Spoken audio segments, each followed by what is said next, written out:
In 1957 in Colorado, Hope makes a call on a payphone in Camp Alpine Lake. She explains she found the number carved in the ice in her strange dreams. When she tries to ask the identity of the person talking to her, all she can hear is static. The noise suddenly becomes high-pitched and she hangs up. In 1982 in Denver, Finney is beating up a new kid who keeps asking for mercy. Finney doesn't stop until his sister Gwen yells at him. Afterward, Gwen asks Finney what happened, so Finney claims the other kid started it.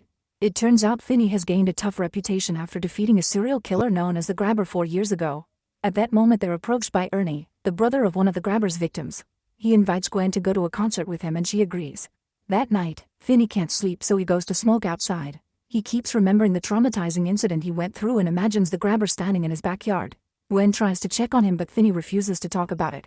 In Camp Alpine Lake, Felix arrives with other children hoping to have lots of fun. However, he ends up running through the forest when the Grabber starts chasing after him. Felix accidentally falls and the Grabber uses the chance to kill him by cutting his body open with a knife. Felix is then dumped into the lake and he scratches the letter W into the ice.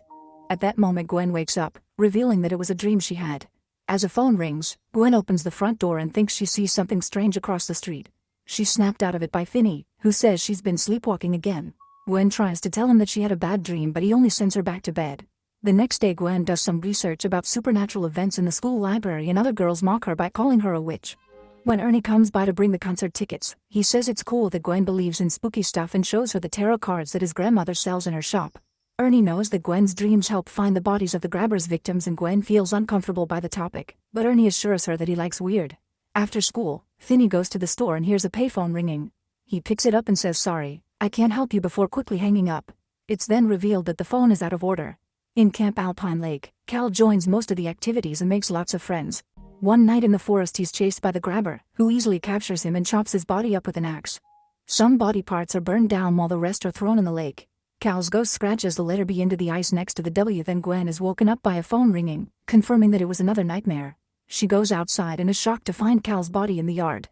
Confused and distressed, Gwen rides her bicycle to the Grabber's old house and uses a small window to enter the cellar.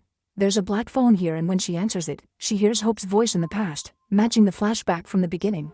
Gwen realizes that Hope had the same dreams as she has, but instead of letters the boys carved numbers. She wants to know more but soon static takes over the call and it cuts off. When Gwen turns around she's shocked to see the ghost of the Grabber's brother. He says she shouldn't be there as the cellar door opens and the phone starts ringing. Someone comes down the stairs but it's just Finney, who came looking for his sister. Gwen tells him about talking to Hope, who turns out to be their mother in her young days.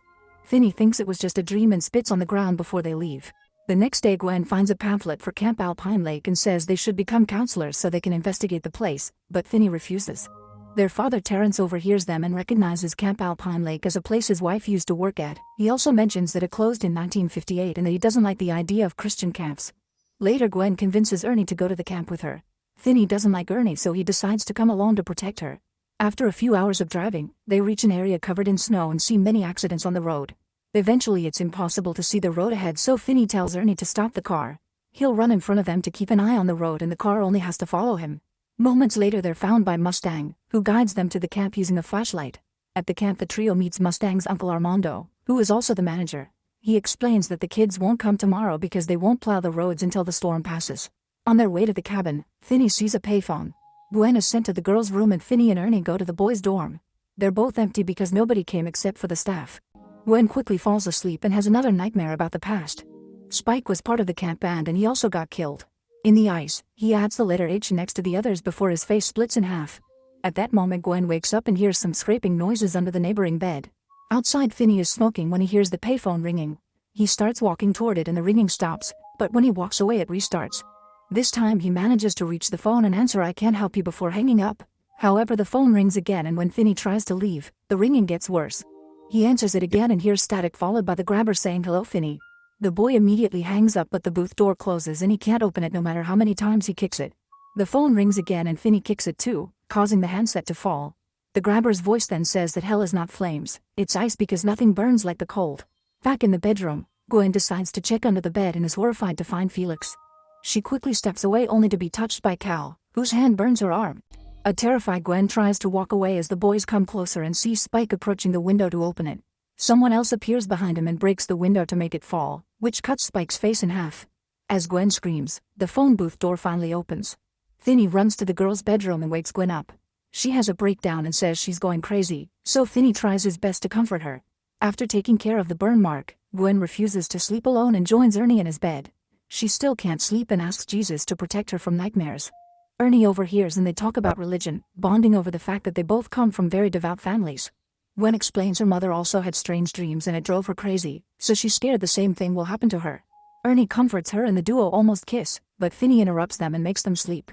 In the morning, Finney gets angry with Gwen because she told Ernie everything that has been going on. Gwen points out that they need help and shows him the burn mark on her arm that proves they aren't just dreams. During breakfast, Armando scolds Gwen for sleeping in the boys' dorm and asks the trio why they came because he doesn't believe that they want to be counselors.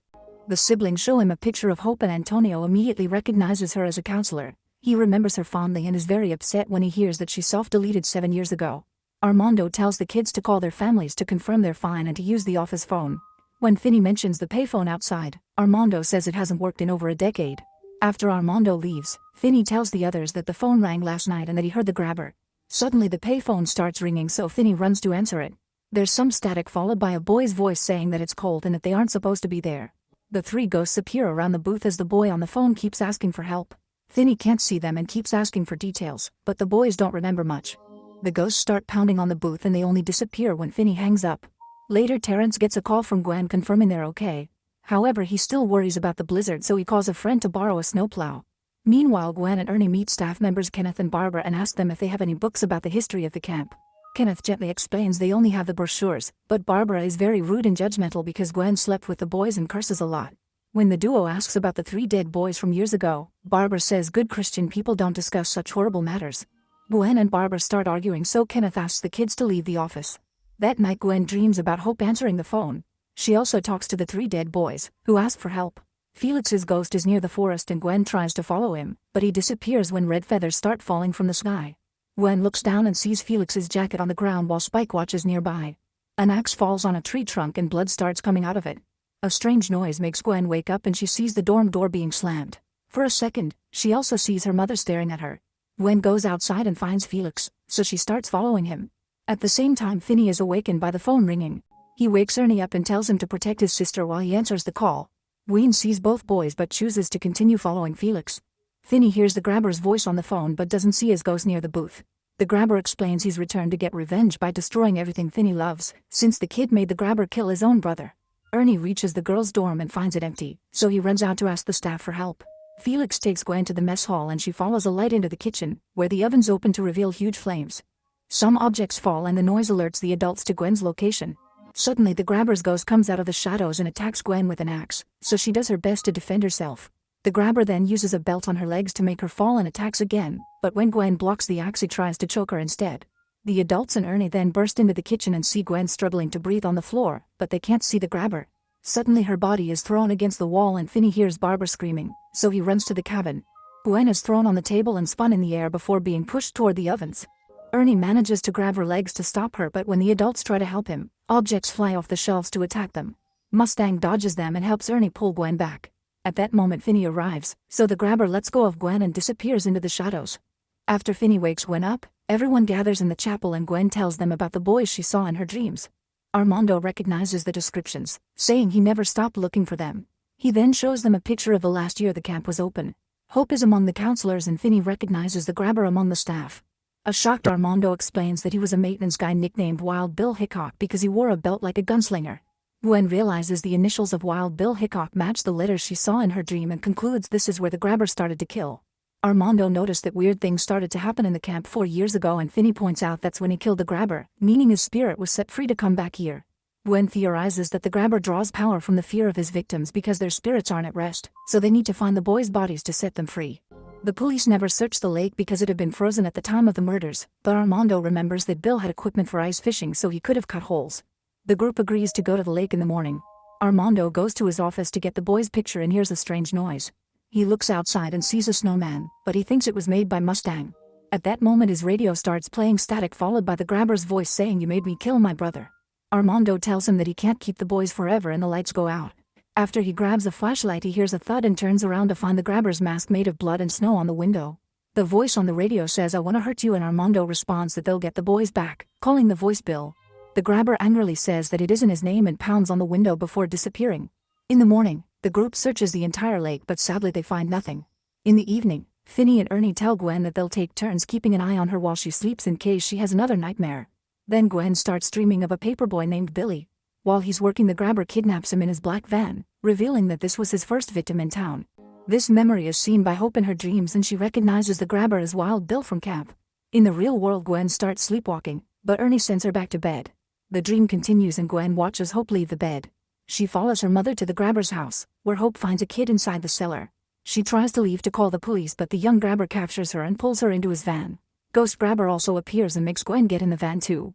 During the ride, Ghost Grabber tells Gwen that he's brought her as a kindness because he wants her to know the truth before the end.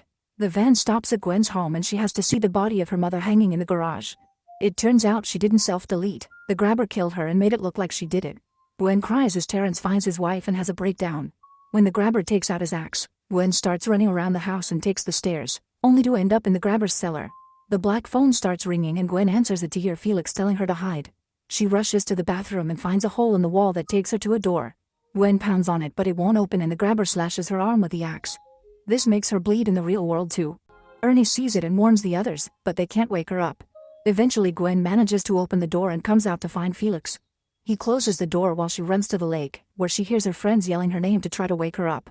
Armando is still searching the lake and finally finds Felix's body, so he starts working on breaking the ice. Suddenly the payphone appears near Gwen and rings, so she answers and hears the grabber saying he must defend himself from those who try to take his power. Then the grabber appears behind Armando and starts breaking the ice. Gwen wants to help but she can't open the booth. The ice breaks and Armando falls into the freezing water. When he tries to climb out, the grabber pushes him down with his foot. As Gwen continues to punch the booth door in the dream, she punches Finny in the real world. The grabber then breaks the glass and grabs the phone cord to start choking Gwen. He also throws her body around and makes it spin like a top, so her body does the same in the bedroom. Blood is spilled all over the place before the boys manage to hold her down. Mustang throws cold water on her face but it doesn't wake her up either. The group keeps telling Gwen to fight back. In the dream, Gwen hears their voices on the phone and she concentrates until the booth explodes, which throws the grabber back. Gwen announces that in dreams she has power too, so she headbutts the grabber before waking up. Afterward everyone runs to the lake and rescues Armando just in time.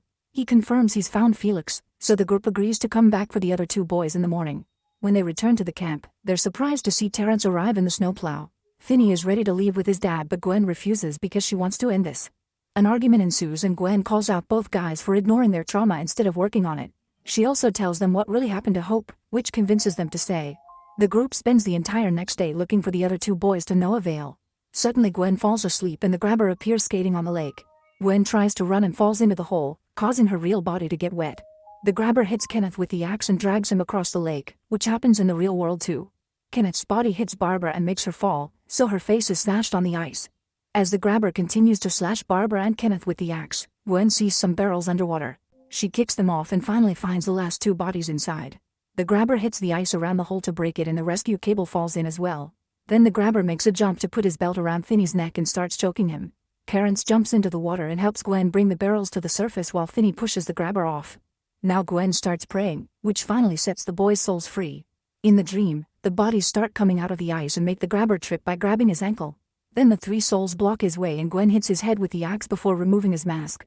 The grabber freaks out until Finny appears behind him to repeatedly smash his head on the ice. Gwen chops the grabber's leg off to free him from the skeleton's hand and they throw his body in the lake where he finally dies for good as the three boys push him down. When Gwen wakes up, she kisses Ernie. Later at the camp, Armando calls the boys' families to tell them they finally found the bodies. Gwen hears the payphone ringing and when she answers it, she hears her mother congratulate her for saving the kids. Hope assures her that the dreams aren't a curse and says that she loves her children before hanging out.